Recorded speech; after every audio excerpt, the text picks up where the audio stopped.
on a tree hunt, Peter. All right. Did you find us a volunteer for tapping? Yes. Who is this? Cassie. Hi, Cassie. Welcome, Cassie. Cassie's one of our staff people here at Covenant Harbor. Yes. She's going to help us out with the tapping of a tree. So this is serious business, young lady. We're looking for a sweet tree, maple tree. But this time of year, what is normally on the trees to help us identify them more? What do we usually look for to identify a tree? Leaves. Leaves! Yeah. But there's no leaves. Remember last autumn when they all came tumbling down, you made a big pile and jumped into them? So we have no leaves to look for. What else can we use to identify a tree, do you think? Always defer to Peter. He's a smart guy. Easy.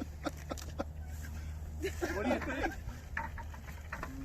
What's that scaly stuff on the outside of a tree called? Bark. Bark!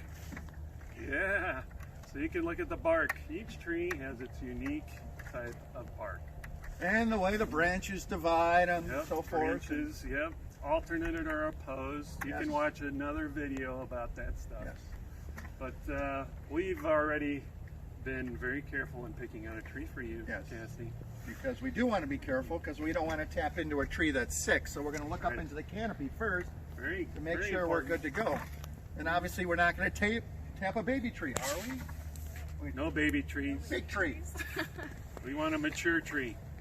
So tapping trees, a lot of people ask, is this good for the tree? Is it good for a tree, do you think, to poke a hole in it? Maybe, maybe not. That's why we want a bigger tree. So tapping a tree can be kind of like giving blood. So if you donate blood, you have to be healthy to do that. And you have to be somebody who has enough blood, right? So you're just taking a portion, and it actually can be a healthy thing to give blood because it helps invigorate your body to produce some more blood. So it does the same thing for a tree. It can be very stimulating and healthy for a healthy tree to give sap. And we're going to be very careful on the number of holes we put in a tree based on its size. So we're going to look for a big tree. We're on a tree hunt. Yep. Oh, that's a maple tree. Oh, gee. Oh, That was an somebody's easy. been here. Why is that an easy find? Go ahead and close in on that one. Why was this an easy guess for us? Someone's been here. See? This was tapped by our fourth graders from Walworth Grade School last week. This is not normal.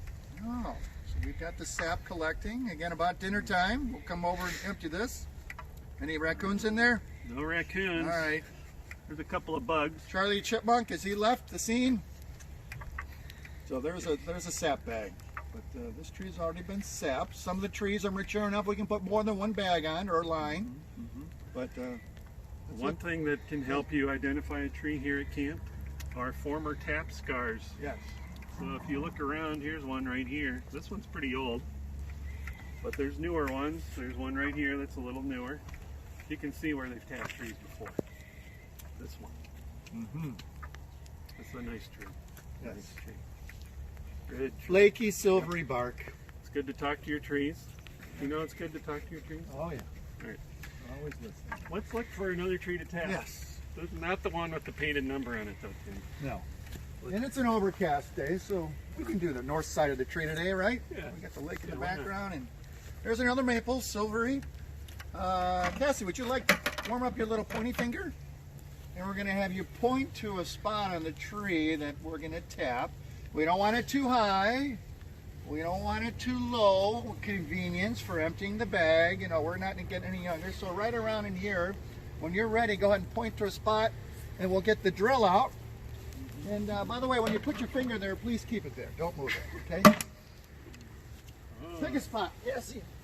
Okay, one thing you want to be careful of before you poke the... You can keep your finger there. Spider. No. Spiders are okay, but you want to stay away from old tap scars. Right. So you want to take about that much distance.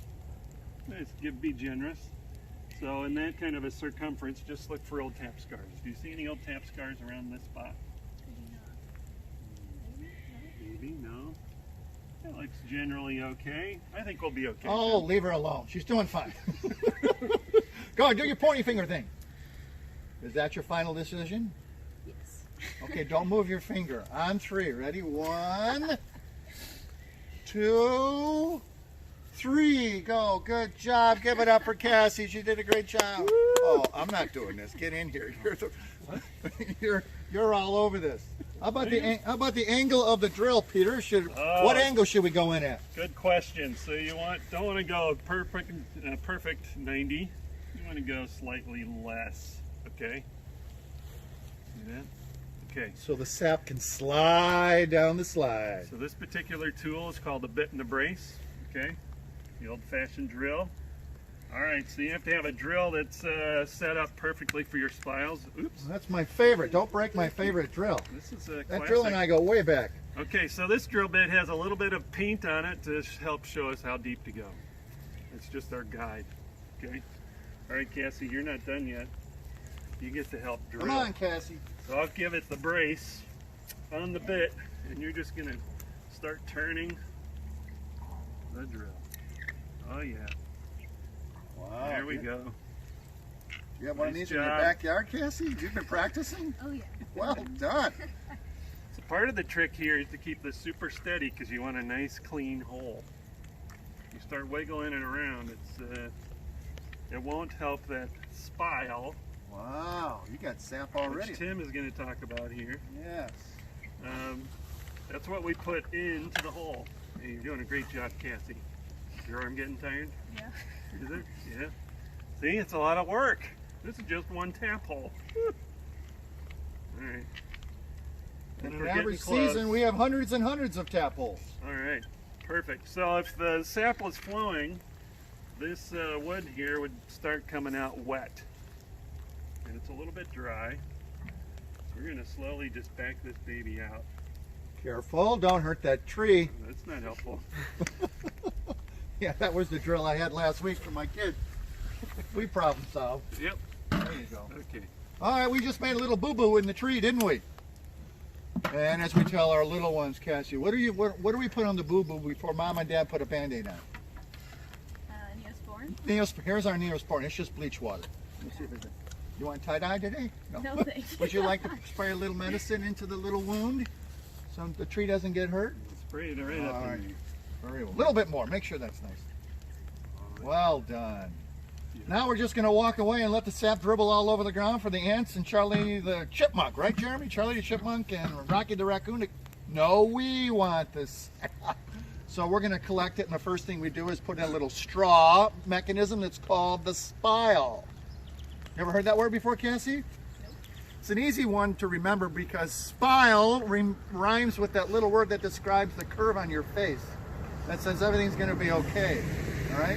We're going to put the spile in. Would you like to take a look? I'm going to put that in first, and here's the little straw part. Put that What right do you into the notice tree. about that spile, Cassie? What do I notice about this? Yeah, one? what do you see? How about that little nose right there? Okay, that nose is important because we want that pointing up. Okay? And then there's a little wedge right here. It's like a stopper. All right, so that's going to help stop the sap from flowing down the tree, but out the straw, out the spot. Okay? Set that in there. Okay, beautiful. Okay, you're not done yet.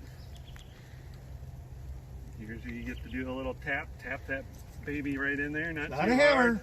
Just tap it. Oh, she's right-handed. Get out of the way. Look out. Here we go. Maybe a couple more. Perfect. It's got Nicely to hold a done. big bag. Nicely done. All right. Thank you, Cassie. All right. We're not done yet. That's his work, girl. Don't bail now. All right. So here's our maple collecting bag made for these spiles. You can see there's a little half moon plastic piece in here. All right. See how that's teardrop shape? So that's going to slide over the nose. But we have to do this upside down. And then once it's over the nose, spin it back right side up, so that'll hold it on there. Okay?